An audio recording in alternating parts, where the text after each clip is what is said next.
দর্শক, আমরা আরো খবর জানবো।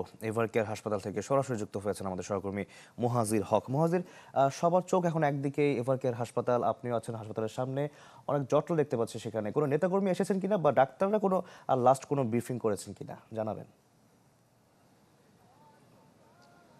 শাকিল, সবশেষ আসলে বেগম জিয়ার ব্যক্তিগত চিকিৎসক ডক্টর জাহিদ যেমনটা জানাচ্ছিলেন, এটাই আসলে সবশেষ তথ্য।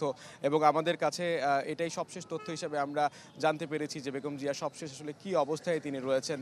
তিনি যেমনটা জানাচ্ছিলেন, দর্শকদেরও আপনারা যেমনটা জানাচ্ছিলেন, যে বেগম জিয়ার আসলে এই মুহূর্তে তিনি এখানকার চিকিৎসাটা গ্রহণ করতে পারছেন এবং তার বিদেশ যাওয়ার বিষয়টা একেবারেই তার স্বাস্থ্যগত বিষয়, এবং সেখান থেকে সিদ্ধান্ত আসবে আসলে তার মেডিকেল টিম, এই হাসপাতাল কর্তৃপক্ষ সব মিলিয়ে আসলে সেই সিদ্ধান্তটা বিদেশ যাওয়ার ব্যাপারে। কিন্তু এখন পর্যন্ত তিনি আগের অবস্থাতেই রয়েছেন যেমনটা আমরা জানতে পেরেছি, এবং ওনাকে নিয়ে আসলে যেহেতু বাংলাদেশের প্রথম নারী প্রধানমন্ত্রী এবং বিএনপি বৃহৎ একটি রাজনৈতিক দল, এবং তিনি আসলে যেমনটা এখানকার নেতাকর্মী আপনারা এখনও দেখতে পাচ্ছেন যে বারবার দলের পক্ষ থেকে বলা হলেও, নেতাকর্মীদেরকে এখানে আসতে বারণ করা হলেও কিন্তু নেতাকর্মীরা এখানে আসছেন।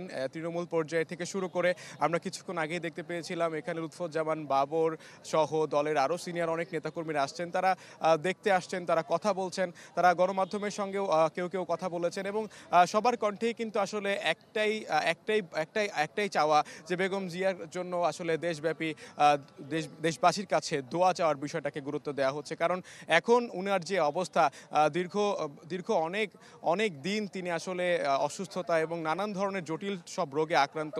তার যে যে যে অবস্থায় তিনি আসলে কয়েকটা বছর পার করেছেন, সে অবস্থার পর আমরা সবশেষ তাকে সশস্ত্র বাহিনী দিবসে দেখেছি গত শনিবারেই, এক সপ্তাহ আগে আমরা দেখেছি যে তিনি সবার সঙ্গে হাসি খুশিভাবেই আসলে কুশল বিনিময় করছেন।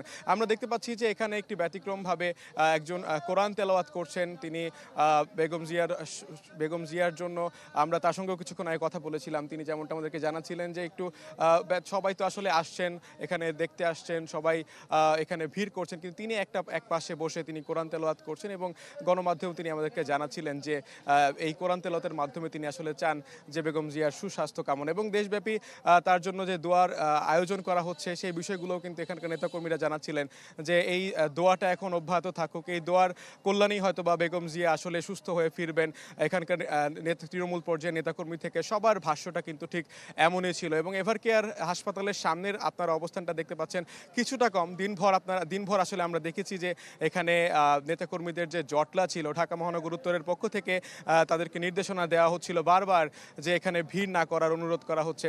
সেই তুলনায় এখন যথেষ্ট ভিড় কম, তবে ওই জটলাটা আসলে নেই, কিছুটা কমে গেছে। এখানকার আশেপাশের নেতাকর্মী যারা রয়েছেন তারা এখানে ভলান্টিয়ার হিসেবে সেই বিষয়টা দেখছেন। আইন শৃঙ্খলা বাহিনীর সদস্যদেরও আমরা দেখতে পাচ্ছি যে এখানে জোর উপস্থিতি রয়েছে।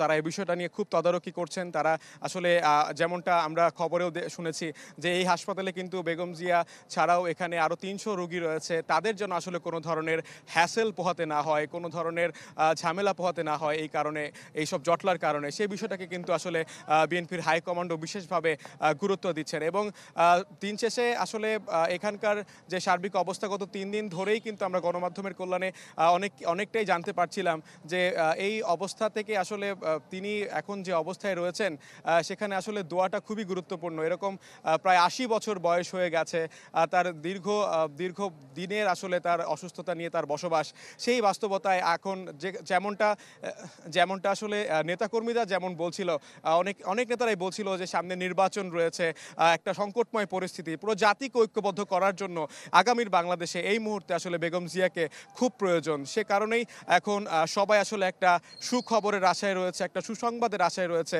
বেগম জিয়া হয়তো খুব দ্রুতই আবার সুস্থ হয়ে তার গণতান্ত্রিক পথে যে যাত্রা সেটা অব্যাহত রাখবে। শাকিল। জি, আমরাও সেই প্রত্যাশাই করি। অনেক ধন্যবাদ মুহাজির আপনাকে আমাদের সঙ্গে যুক্ত হওয়ার জন্য।